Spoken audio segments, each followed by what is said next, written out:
नारायणपुर गांव में चक्रधर नाम का एक गरीब किसान रहता था। चक्रधर रोज सुबह खेत में काम करने के लिए जाता था। चक्रधर खेत पहुंचा और उसने खेत के काम चालू किए।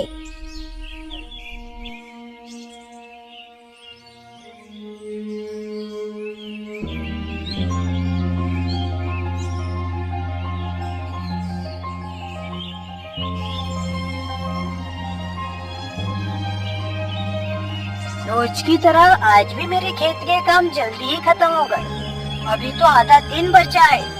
मैं अब दिन भर क्या करूँगा? ऐसे ही खाली बैठना मुझे अच्छा नहीं लगता। चक्रधर के पास थोड़ा सा ही खेत है, इसलिए उसके खेत के काम बहुत जल्दी ही खत्म हो जाते हैं। अब चक्रधर सोच रहा था कि बचे हुए दिन में क्या किया जाए। क्या करूँ मैं, क्या करूँ? यदि मैं खाली पीली बैठा रहा तो मैं आलसी बन जाऊंगा। हाँ, ये अच्छा रहेगा। मैं कुछ छोटा सा काम देख लेता हूँ। काम पर जाऊंगा तो थोड़े बहुत पैसों का भी सहारा हो जाएगा और मेरा वक्त भी कट जाएगा। मैं अभी सेठ जी के यहाँ जाता हूँ और कुछ काम मांगता हूँ। चक्रधर सेठ के पास जाता है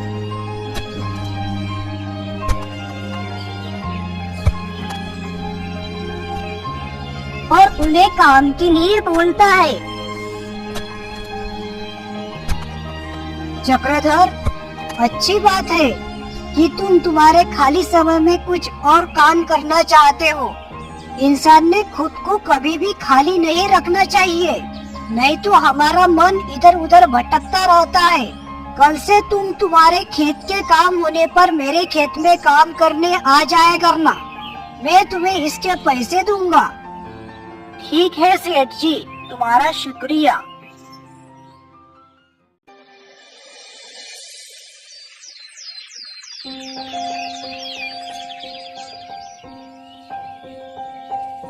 दूसरे दिन सुबह चक्रधर उसके खेत का काम खत्म करता है और सेठ जी के खेत की ओर चल देता है। सेठ जी के खेत में चक्रधर ने जुताई का काम चालू किया।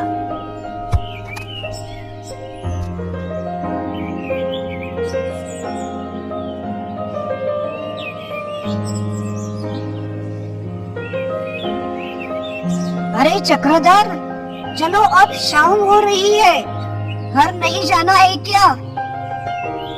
हाँ सेठ जी, तुम लोग चले जाओ। अभी थोड़ी सी ही जुताई बाकी है, उतनी पूरी कर लेता हूँ और फिर मैं भी चला जाऊंगा। ठीक है, तुम चले जाना घर। सेठ जी और बाकी सब काम वाले घर की ओर निकल गए। अब चक्रधर अकेला ही खेत में जुताई कर रहा था।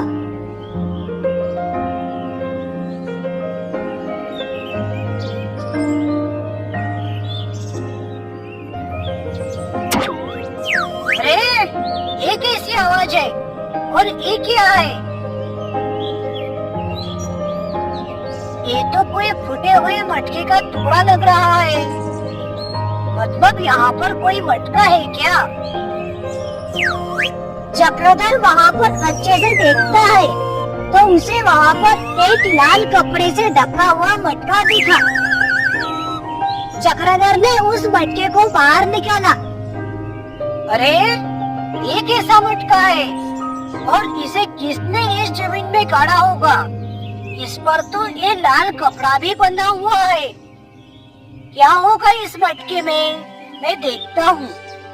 चक्रधर मटका खोलता है तो वह चकित हो जाता है। इसमें सोने चांदी के आभूषण और हीरे जवाहरात थे।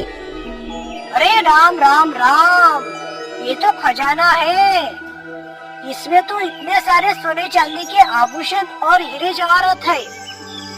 इतना धन किसी को मिल जाए तो उसे पूरी जिंदगी में कुछ काम धंधे करने की जरूरत नहीं है।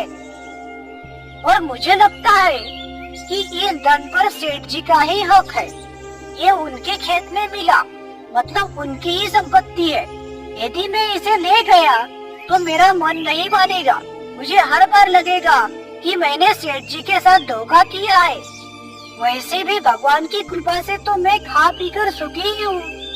मुझे इस धन की कोई जरूरत नहीं है।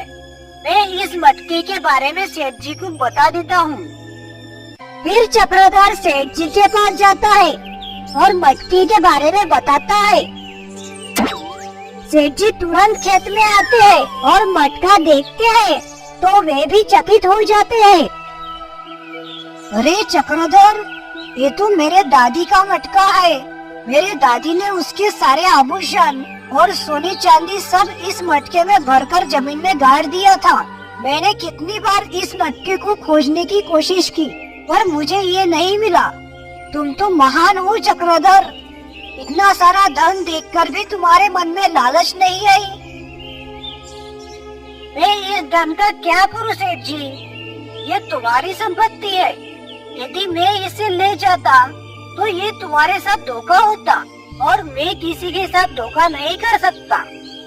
वैसे भी तुम गांव की और लोगों की कितनी सेवा करते हो। इस धन की असली जरूरत तुम्हें ही है। चक्रधर, तुम्हारे जैसे सच्ची निष्ठा वाले और ईमानदार लोग इस दुनिया में मिलना बहुत मुश्किल है। तुम्हें मेरी ओर से कुछ तो लेना ही होगा।